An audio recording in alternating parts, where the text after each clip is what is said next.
بھارتی چینل ہے نیوز 18, تو وہاں کی ایک اینکر ہے روبیکا لیاقت. تو روبیکا لیاقت جو ہے وہ اپنا شو کر رہی تھی.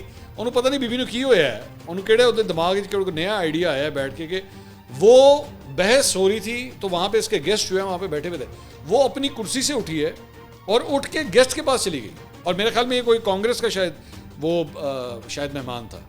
اچھا, کانگریس والوں کے لوگ بہت ٹف ٹائم دیتے ہیں کیونکہ گودی میڈیا ہے نا, اور وہ مودی کی گود میں بیٹھا ہوا ہے, تو کانگریس والوں کی مٹی پلیت کرتے رہتے ہیں.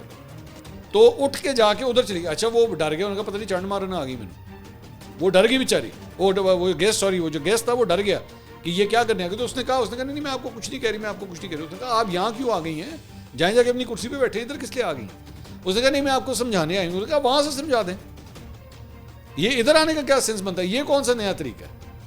تو عجیب کلاؤن سے مان سے انہوں نے رکھے ہوئے. میں تو حیران ہوتا ہوں کہ یہ ان لوگوں کو نا کسی پاکستانی ٹیلی ویژن چینلز پہ لے کر آئیں. اور پتہ ہے میں کیوں کہتا ہوں ان کو لے کر آئیں, آپ لوگوں کو نا ہماری قدر ہو, آپ کو ہماری قدر ہو کہ ہاں یار یہ ہمارے پاکستانی اینکر جو ہے نا اڈے بھی پیڑے نہیں ہے کہ جنہیں تم برائیاں کرتے رہتے ہو.